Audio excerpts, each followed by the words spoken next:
guys எல்லாத்துக்கும் வணக்கம். So இந்த வீடியோ நம்ம எதை பற்றி பேச போகிறோம் அப்படின்னு கேட்டிங்கன்னா, ஹட்சசன் கிளினிக் வந்து ஹேர் ட்ரான்ஸ்பிளான்ட் பண்ணுறதுக்கு பெஸ்ட்டான கிளினிக்கா இல்லையா? ஸோ இதை நம்ம சூஸ் பண்ணலாமா வேணாமா, இல்லை வேறு ஏதாவது கிளினிக் சூஸ் பண்ணுறதுக்கு என்னென்ன கிரைட்டீரியா நம்ம பார்க்கணும் அப்படிங்கிறத பற்றி இந்த வீடியோவில் பார்க்க போகிறோம். ஸோ வீடியோவை ஃபஸ்ட்லேருந்து கடைசி வரைக்கும் பாருங்கள். இந்த வீடியோ கண்டிப்பாக உங்களுக்கு பயனுள்ளதாக இருக்கும். இல்லை உங்களுக்கு பயனுள்ளதாக இல்லை அப்படின்னா, யாரெல்லாம் ஹேர் ட்ரான்ஸ்பிளான்ட் பண்ணணும் இல்லை ஹேர் ட்ரீட்மெண்ட் பண்ணணும்னு ஆசைப்படுறாங்களோ அவங்களுக்கு இந்த வீடியோ ஷேர் பண்ணுங்கள். கண்டிப்பாக அவங்களுக்கு பயனுள்ளதாக இருக்கும். ஸோ வீடியோக்குள்ளே போகிறதுக்கு முன்னாடி நான் என்னோட இன்ட்ரடியூஸ் பண்ணிக்கிறேன். ஸோ என்னோட பேர் மணிகண்டன். என்னோட வியூவர்ஸுக்கு தெரியும். மேபி இந்த வீடியோ நீங்கள் புதுசாக பார்க்குறீங்கன்னா உங்களுக்கு தெரியறதுக்கு வாய்ப்பு இல்லை, ரைட்டுங்களா? ஸோ நான் வந்து 2017 வந்து ஹேர் ட்ரான்ஸ்பிளான்ட் பண்ணேன். ஸோ இது வந்து சைடில் பார்த்தீங்கன்னா என்னோட பிஃபோர் ஆஃப்டர் ஃபோட்டோ இருக்கும். ஹேர் ட்ரான்ஸ்பிளான்ட் முன்னாடி எப்படி இருந்தேன், இப்போ ஹேர் ட்ரான்ஸ்பிளான்ட் அப்புறம் எப்படி இருக்கேன். ஸோ நான் ஹேர் ட்ரான்ஸ்பிளான்ட் பண்ணி 8 வருஷம் 7 வருஷம் கம்ப்ளீட் ஆகிடுச்சு. 8வது வருஷம் வந்து ரன்னிங்கில் இருக்குது. ஆல்மோஸ்ட் கம்ப்ளீட் ஆக போகுது. ஸோ இதுதான் வந்து எனக்கு ஹேர் ட்ரான்ஸ்பிளான்ட் மூலமாக கிடைச்ச ரிசல்ட்டு. சாட்டிஸ்ஃபைட் ரிசல்ட் ஒன்று தான். ஸோ நான் வந்து 2017 ஹேர் ட்ரான்ஸ்பிளான்ட் பண்ணதுலேருந்தே நான் வந்து ஒரு யூடியூப் சேனல் ரன் பண்ணிட்டு இருக்கேன். ஸோ தமிழ் ஹேர் ட்ரான்ஸ்பிளான்ட் அப்படின்னு சொல்லிட்டு இந்த யூடியூப் சேனல் என்ன பண்ணுறேன்னா, எந்தெந்த கிளினிக்கில் வந்து ஹேர் ட்ரான்ஸ்பிளான்ட் நல்லா பண்ணுறாங்க, இல்லை ஒரு கிளினிக் நம்ம வந்து எந்த பேசிஸில் வந்து ஹேர் ட்ரான்ஸ்பிளான்ட் நல்லா பண்ணுவாங்களா பண்ண மாட்டாங்களான்னு சொல்லி தேர்ந்தெடுக்கலாம் அப்படிங்கிற டீட்டெயில் சொல்கிறேன். அதுக்கப்புறம் வந்து ஹேர் ட்ரான்ஸ்பிளான்ட் பற்றி நிறைய பேர் பயப்படுவாங்க. ஹேர் ட்ரான்ஸ்பிளான்ட் பண்ணலாமா வேணாமா, ஹேர் ட்ரான்ஸ்பிளான்ட் பண்ணால் உயிருக்கு ஏதாவது பாதிப்பு வருமா, இல்லை வேறு ஏதாவது சைட் எஃபெக்ட்ஸ் வருமா, அந்த மாதிரிலாம் நிறைய பேருக்கு நிறைய டவுட்ஸ் இருக்குல்ல. ஸோ அதெல்லாம் நம்ம வீடியோஸில் வந்து கிளாரிஃபை பண்ணிகிட்ருக்கோம். ஸோ நீங்கள் அந்த வீடியோஸில் என்ன பார்க்கணும்னா டிஸ்கிரிப்ஷன் லிங்க் இருக்குது, போய் பார்த்துருங்க. சரி, ஓகே, வாங்க நம்ம வீடியோக்குள்ளே போகலாம். இன்றைக்கி என்ன கான்செப்ட், ஹட்சசன் கிளினிக் ஹேர் ட்ரான்ஸ்பிளான்ட் நல்லா பண்ணுறாங்களா இல்லையா? ஓகே, நான் சொல்கிறதோட நான் வந்து சில எக்ஸாம்பிள்ஸ்லாம் சொல்கிறேன். அந்த ஹட்சசன் கிளினிக்கில் இருக்கிற ப்ளஸ்ஸை சொல்கிறேன், மற்ற கிளினிக்கில் உள்ள மைனஸையும் சொல்கிறேன். உங்களுக்கு எது வந்து உங்களுக்கு சாட்டிஸ்ஃபை ஆச்சுன்னா நீங்கள் அந்த கிளினிக்கை விசிட் பண்ணி உங்களுக்கு வேணும்னா நீங்கள் ஹேர் ட்ரான்ஸ்பிளான்ட் பண்ணிக்கலாம், ஓகேங்களா? ஸோ ஃபஸ்ட்டு விஷயம், நல்லா டென்சிட்டி நல்லா கொடுக்குறாங்க, ஹை டென்சிட்டி. அதுக்கப்புறம் பார்த்திங்கன்னா ஒரு 4000 கிளைண்ட்ஸுக்கு மேலே வந்து ஹேர் ட்ரான்ஸ்பிளான்ட் பண்ணி நல்லா சாட்டிஸ்ஃபைடான ரிசல்ட்ஸ் கிடச்சிருக்கு. செகண்டு, அதுக்கப்புறம் வந்து பார்த்திங்கன்னா இவங்க எங்கேயுமே வந்து கிளினிக்கை வந்து சேஞ்ச் பண்ணுறது கிடையாது.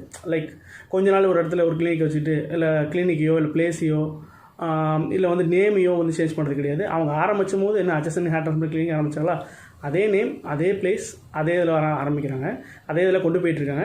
ஏன்னா இவங்கள பார்த்து வேணால் நிறையா ஹேர் ட்ரான்ஸ்பிளான்ட் கிளினிக்ஸ் வந்து பேரை வந்து இவங்கள மாதிரியே வச்சு மற்றவங்கள கிளைண்ட்ஸை வந்து இழுக்க வந்து ட்ரை பண்ணுறது, அந்த மாதிரி வேலையெல்லாம் பண்ணியிருக்காங்க. இவங்க அது மாதிரி எதுவும் பண்ணலை. முக்கியமான இன்னொரு விஷயம் என்னென்னா காஸ்ட். இப்போ மற்ற கிளினிக்லாம் பார்த்தீங்கன்னு வச்சுங்க, short time offer, Deepavali offer, Pongal offer அப்படின்னு சொல்லிட்டு போடுவாங்க. இல்லை ஒரு 40,000, 30,000, 25,000 நீங்கள் எவ்வளோ பேர் பால்டாக இருந்தாலும் நான் ஹேர் ட்ரான்ஸ்பிளான்ட் பண்ணி கொடுப்போம்னு சொல்லி கவர்ந்து இழுக்கிறதுக்காக நிறைய ஆஃபர்ஸ்லாம் போட்டு வர வைப்பாங்க. ஹேர் ட்ரான்ஸ்பிளான்ட் பண்ணுவாங்க. அதில் பார்த்தீங்கன்னா ரிசல்ட்ஸ் வராது. ரிசல்ட் வராமல் என்ன பண்ணுவாங்கன்னா, மக்கள் போய் கேள்வி கேட்கறதுக்குள்ள கிளினிக்கை மூடிட்டு எஸ்கேப் போயிடுவாங்க. ஸோ இது மாதிரி எழுதியில் நிறைய நடக்குது. ஆனால் இவங்களை பார்த்தீங்கன்னா ஆரம்பத்துலேருந்து 10 ரூபீஸ் தான். 10 ரூபீஸ்க்கு மேலே ₹1 கூட சார்ஜ் பண்ணது கிடையாது. இப்போ நீங்கள் ஒரு 4000 கிராஃப்ட் வந்து ஹேர் ட்ரான்ஸ்பிளான்ட் பண்ண போகிறீங்கன்னு வச்சுக்கோங்க, 4000 × 10 ரூபா, 4000, 40,000 ப்ளஸ் 3,000 வந்து மெடிசன் சார்ஜஸ். ஸோ மொத்தம் 43,000. இவ்வளோ தான். இது நீங்களே வந்து கணிச்சிடலாம், இவ்வளோ தான் ப்ரைஸ் ஆகணும். ஆனால் ஒரு சில கிளினிக் என்ன சொல்லுவாங்க, ப்ரோ நீங்கள் வந்து இவ்வளோ கட்டினா போதும், நீங்கள் வந்து ஒரு பேக்கேஜ் எடுத்துக்கங்க, ஒரு 50,000, 60,000 பேக்கேஜ், அவ்வளோதான், அதுக்கப்புறம் நான் எதுவும் சார்ஜ் பண்ண மாட்டேன்னு சொல்லுவாங்க. அதுக்கப்புறம் ஓடி சார்ஜஸ் போடுவாங்க, அப்படின்னா எக்ஸ்ட்ரா மெடிசன்ஸ் போடுவாங்க, இல்லை ஏதாவது ஒரு இன்பில்டாக வராது, அதுக்கு நம்மள்கிட்ட சொல்லாத சார்ஜஸ் கொஞ்சம் கொஞ்சமாக இன்க்ரீஸ் பண்ணி ஒரு ஸ்டேபிளாக இல்லாத சார்ஜஸ் கடைசியில் பார்த்திங்கன்னா உங்களுக்கு அமௌண்ட் 50,000 சொன்னது 80,000 மாறும். அந்த மாதிரிலாம் கிடையாது. உங்களுக்கு என்ன அமௌண்ட் சொல்கிறாங்களோ அந்த அமௌண்ட்லேயே பண்ணுறாங்க. அது மட்டும் இல்லாமல் சவுத் இந்தியாவிலே முதல்ல வந்து 10 ரூபீஸ்க்கு வந்து கிராஃப் 10 ரூபீஸ் அப்படின்னு சொல்லி இன்ட்ரடியூஸ் பண்ணது இவங்க தான், ஹட்சசன் கிளினிக் தான். ஓகே, அது மட்டுமா, ஆனால் ஹட்சசனில் வந்து ப்ளஸ் அப்படின்னு கேட்டிங்கன்னா டென்சிட்டி ஹையாக இருக்கும், லைன் வந்து ஹேர் லைன் இருக்குல்ல அது நேச்சுரலாக இருக்கும். அதுக்கப்புறம் பார்த்தீங்கன்னா இஎம்ஐ ஃபெசிலிட்டிஸ் இருக்குது. ஸோ இதோட இன்னொரு முக்கியமான விஷயம் என்ன அப்படின்னா, நீங்கள் பார்க்க வேண்டியது செகண்டாக, அதாவது நீங்கள் வேறு ஏதாவது ஒரு கிளினிக் ஹேர் ட்ரான்ஸ்பிளான்ட் பண்ணியிருப்பாங்க நிறைய பேர், அவங்களுக்கு ரிசல்ட் வந்து சாட்டிஸ்ஃபைடாக இருக்காது. அவங்க வந்து இந்த ஹட்சசன் கிளினிக்கில் வந்து எனக்கு நான் அந்த கிளினிக்கை ஹேர் ட்ரான்ஸ்பிளான்ட் பண்ணேன், ஸோ எனக்கு வந்து கரெக்டாக அவங்க பண்ணலை, ஸோ ரிசல்ட்ஸ் எனக்கு வரல, ஒரு மாதிரி அசிங்கமாக இருக்குது பார்க்கறதுக்கு, லைன்ஸ் பார்க்க அசிங்கமாக இருக்குது, இல்லை வந்து எனக்கு கேப்பாக இருக்குது அப்படின்னு சொல்லும்போது அவங்க வந்து செகண்ட் செட்டிங்ஸ், அதாவது அவங்க ரெண்டாவதாக உங்களுக்கு ஒரு ஹேர் ட்ரான்ஸ்பிளான்ட் பண்ணி அந்த அவங்க கொடுத்த கொடுத்த லைனும் கட் பண்ணுவாங்க, இந்த ஹேர் லைன் இருக்குல்ல அதே கட் பண்ணுவாங்க, ப்ளஸ் அந்த கேப்பெல்லாம் ஃபில் பண்ணுவாங்க. இது வந்து ரொம்ப கஷ்டமான விஷயம். அதாவது ஆல்ரெடி இப்போ கேப்பாக இருக்க இடத்துல நீங்கள் ஹேர் வைக்கிறது ரொம்ப ஈஸி. ஸோ ஹேர் வச்சு ஒரு ட்ரீட்மெண்ட் பண்ண இடத்துல இன்னொரு ட்ரீட்மெண்ட் பண்ணுறது ரொம்ப கஷ்டமான விஷயம். ஏன்னா சில ஹேர்ஸ்லாம் இருக்கும், அதுக்கிடையில் வைக்கணும், ஹேர் லைனை கரெக்ட் பண்ணணும், இது ரொம்ப கஷ்டமான விஷயம். இது யாரெல்லாம் பண்ண முடியும்னா ரொம்ப எக்ஸ்பர்ட்டாக இருக்கவங்க தான் பண்ண முடியும். இவங்க வந்து செகண்ட் செட்டிங்ஸில் பயங்கர எக்ஸ்பர்ட், ஓகேங்களா? அதே மாதிரி இப்போ ஹேர் ட்ரான்ஸ்ஃபர் பண்ணிட்டீங்க, இப்போ மற்ற கிளினிக்கில் ஹேர் ட்ரான்ஸ்ஃபர் பண்ணிட்டு உங்களுக்கு காசு வாங்கினா அதுக்கப்புறம் வந்து சரியாக ரெஸ்பான்ஸ் பண்ண மாட்டாங்க. இவங்க அப்படி கிடையாது. ஹேர் ட்ரான்ஸ்ஃபர் பண்ணி உங்களுக்கு ரிசல்ட்ஸ் வர வரைக்கும் நீங்கள் எத்தனை மாதம், ஒரு 6 to 8 மாதம் வரைக்கும் நீங்கள் எந்த டவுட்டாக இருந்தாலும் ஃப்ரீக்வெண்ட்டாக கேட்டுகிட்டே இருக்கலாம். அதுக்கப்புறம் பார்த்தீங்கன்னா அதுக்கப்புறமும் நீங்கள் கேட்கலாம். ஏன்னா அந்த 6 to 8 மாதம் நிறைய டவுட்ஸ் இருக்கும். ஏன்னா அப்போ தான் வந்து ஹேர்ஸ் கொட்டும் வளரும், நிறைய ப்ராசஸ் இருக்குல்ல. ஸோ அந்த சமயத்தில் வந்து உங்களுக்கு ரொம்ப ஹெல்ப்ஃபுல்லாக இருப்பாங்க. நீங்கள் வந்து மற்ற கிளினிக்கில் பண்ணி நீங்கள் போய் மறுபடியும் சர்வீஸ் நல்லா இருக்காது. மற்ற கிளினிக்லாம் மறுபடியும் ஹேர் ட்ரான்ஸ்ஃபர் பண்ணதுக்கப்புறம் அவங்கள ஃபாலோ பண்ணி கைட் பண்ணுறது கரெக்டாக இருக்காது. இவங்கள்ட்ட கரெக்டாக இருக்கும். நீங்கள் ஹேர் ட்ரான்ஸ்ஃபர் பண்ணிட்டாவே நீங்கள் ஒரு ஃபேமிலி மாதிரி அவங்கள்ட்ட ஆயிடுவீங்க. ஸோ உங்களுக்கு என்னென்ன வேணுமோ அவங்க வந்து நீங்கள் எதை கேட்டாலுமே உங்களுக்கு வந்து பண்ணி கொடுப்பாங்க. லைக் எந்த ஒரு சர்வீஸோ இல்லை வந்து எந்த ஒரு ஹெல்ப்போ இல்லை வந்து எப்படி அதை மெயின்டைன் பண்ணுறது எந்த டைமில் நீங்கள் கேட்டாலும் அதை நல்லா பண்ணி தராங்க. ஸோ இதுவுமே அவங்கள்ட்ட பெஸ்ட்டான ஒரு விஷயம். Second சிட்டிங்ஸில் experts. ஸோ இது வந்து எல்லாராலையும் பண்ண முடியாது. கரெக்டாக எக்ஸ்பர்ட்டான ஹேர் ட்ரான்ஸ்ஃபர் பண்ண யாரெல்லாம் பண்ண முடியுமோ அவங்களால பண்ண முடியும். ஓகேங்களா? வேறு என்ன இருக்குது அப்படிங்கிட்ட வேறு என்ன இருக்குது? ட்ரீட்மெண்ட்ஸ் ஹேர் ட்ரான்ஸ்பிளான்ட் இல்லாமல் பிஆர்பி, ஜிஎஃப்சி, எக்ஸோம்ஸு, எஸ்பிஎல், ஸோ இந்த மாதிரி எல்லா ஹேர் ட்ரீட்மெண்ட்டும் வந்து இந்த கிளினிக்கில் இருக்குது. ஸோ இது வந்து மற்ற கிளினிக்கில் இருக்குமான்னு கேட்டிங்கன்னா டவுட் தான். ஒரு சில ட்ரீட்மெண்ட்ஸ் வச்சுருப்பாங்க, ஒரு சில ட்ரீட்மெண்ட்ஸ் இருக்காது. அது போக ஹேர் ட்ரான்ஸ்பிளான்ட் என்ன ஸ்பெஷல்? இப்போ ஹேர் ட்ரான்ஸ்பிளான்ட் நிறைய வந்து மெத்தட்ஸ் இருக்குது. எஃப்இ இருக்குது, பயோஎஃப்இ, செப்பர்னேட்டில், டிஹெச்ஐ. ஸோ இந்த மெத்தட்ஸில் இருக்குல்ல. ஸோ இந்த மெத்தட்ஸ் எல்லாமே வந்து இவங்க வச்சுருக்காங்க. ஸோ அவைலபிளாக இருக்குது. இந்த மெத்தட்ஸ் எல்லாமே இந்த கிளினிக்கில் அவைலபிளாக இருக்குது. இது நீங்கள் ஒரு இடத்துல ஹேர் ட்ரான்ஸ்பிளான்ட் பண்ண போகிறீங்க ஒரு கிளினிக் அப்படின்னா அவங்க ஒரு மெத்தடை வச்சு ஓட்டிகிட்டு இருப்பாங்க, பழைய டெக்னாலஜி வச்சு பண்ணுவாங்க. இவங்க அப்படி கிடையாது. ஸோ 4-5 மெத்தட் வச்சுருக்காங்க. உங்களுக்கு என்ன தேவையோ இல்லை கிளைண்ட் என்ன ப்ரிப்பேர் பண்ணுறாங்களோ அதுக்கேற்ற மாதிரி அவங்க வந்து ஹேர் ட்ரான்ஸ்ஃபர் பண்ணி கொடுப்பாங்க. ப்ளஸ் நல்ல எக்ஸ்பீரியன்ஸான டாக்டர்ஸ் வச்சு ஹேர் ட்ரான்ஸ்பிளான்ட் பண்ணுறாங்க. ஸோ மற்ற கிளினிக் எடுத்து மற்ற இடத்துல வந்து டெக்னீஷியன்ஸ் அந்த மாதிரிலாம் வச்சு பண்ணுவாங்க. இவங்க வந்து ப்ராப்பராக மூவ் பண்ணுறாங்க. ஓகேங்களா? ஸோ இப்போ வந்து ஒரு எனக்கு 7 வருஷம் ஆச்சா ஹேர் ட்ரான்ஸ்ஃபர் பண்ணி. எனக்கு 7 வருஷம் ஆச்சு. நான் இந்த 7 வருஷத்தில் நான் எல்லா கிளினிக்குமே பார்த்துருக்கேன். சின்ன கிளினிக் பார்த்துருக்கேன், பெரிய கிளினிக்கு பார்த்துருக்கேன், ஸ்டேபிளாக பண்ணுற கிளினிக்கு பார்த்துருக்கேன், ஏமாத்துற கிளினிக்கும் பார்த்துருக்கேன். ஸோ எனக்கு வந்து இவங்க வந்து கொஞ்சம் பெட்டராக தெரியுறாங்க. ஏன் அப்படின்னு கேட்டிங்கன்னா இவங்க வந்து ஒன்று வந்து ப்ரைஸ் வந்து சொன்னபடி பண்ணுறாங்க. கிராஃப்ட் எவ்வளோ சொல்கிறாங்களோ அவ்வளோ கிராஃப்ட் வைக்கிறாங்க. 3வது என்னன்னு கேட்டிங்கன்னா முக்கியமான இடம், இவங்க வந்து நேமை மாற்றிட்டோ இல்லை பிளேஸை மாற்றிட்டோ ஒரு ஆஃபர் கொடுத்துட்டு ஒரு ஹேர் ட்ரான்ஸ்ஃபர் பண்ணிவிட்டு ரிசல்ட் ஒரு கொஞ்சம் பேர் ரிசல்ட் இருந்தால் ஓடி போகிறது இல்லாமல் ஒரே இடத்துல இருந்து, அதாவது நீங்கள் ஒரே இடத்துல இருக்கீங்கன்னா ஒரு சிலர் சொல்லுவாங்க, நீ ஒரு 10 வருஷமாக ஒரே ஃபோன் நம்பர் வச்சுருந்தா நீ நல்லா உண்டா. ஏன்னா வந்து நீ யாரையும் ஏமாற்றலை, யார்கிட்டையும் வந்து நீ கடன் வாங்கலை, இல்லை யாரையுமே எந்த ஒரு விஷயத்துலையுமே மாட்டலை, நீ வந்து ஜென்யூனாக இருக்க, அதான் உன் நம்பர் மாற்றாமல் இருக்க அப்படின்னு ஒரு விஷயம் நம்ம சொல்லுவோம்ல. அதே மாதிரி தான் இவங்க வந்து கிளினிக் வந்து எந்த பிளேசஸ் மாற்றது கிடையாது, நேம் மாற்றது கிடையாது. அதில் கொடுக்குற பேக்கேஜஸ் 10 ரூபா சொல்லிவிட்டு உள்ளே வந்ததுக்கப்புறம் இல்லை உங்களுக்கு வந்து அதிகமாக சார்ஜஸ் ஆகும், 15 ரூபா ஆகும், அந்த மாதிரி சொல்ல கிடையாது.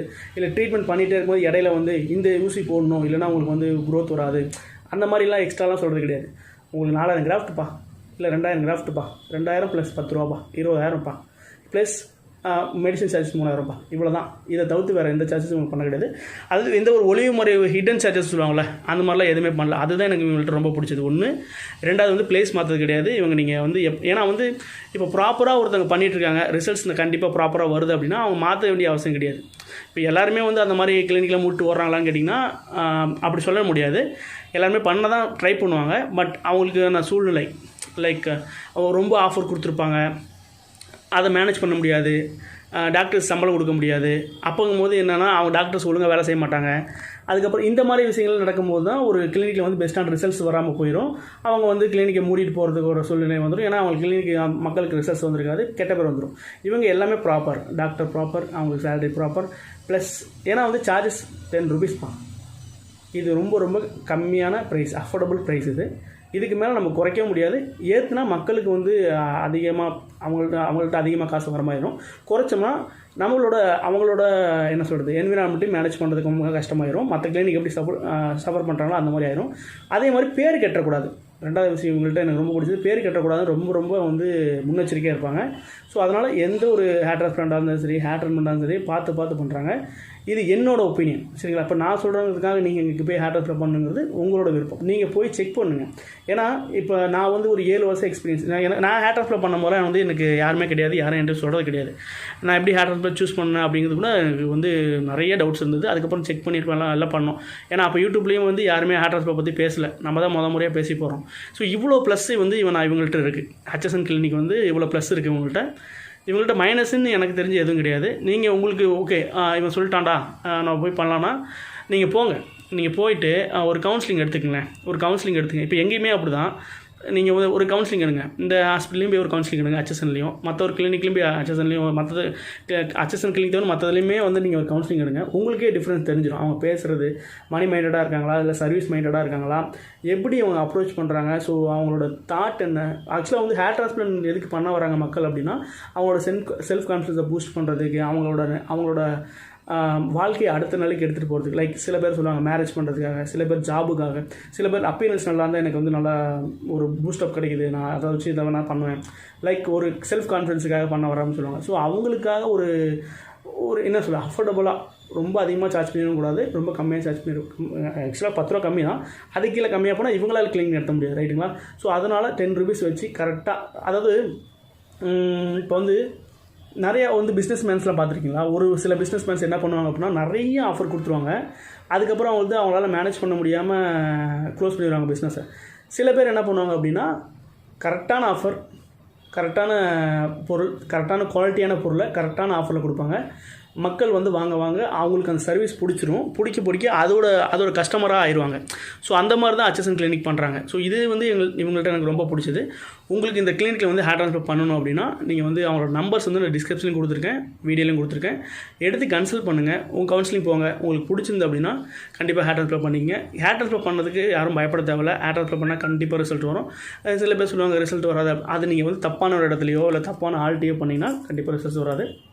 இவங்கள்ட்ட ஹேர் ட்ரான்ஸ்ஃபர் பண்ணி இவங்க சொல்கிற மெத்தட்ஸ் அப்படியே ஃபாலோ பண்ணிங்கன்னா கண்டிப்பாக வந்து உங்களுக்கு ஹேர் ட்ரான்ஸ்ஃபர் வரும். இது என்னோடய ஒப்பீனியன்.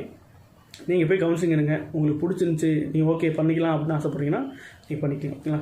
தேங்க்ஸ் ஃபார் வாட்சிங். Keep supporting. வெல்கம்.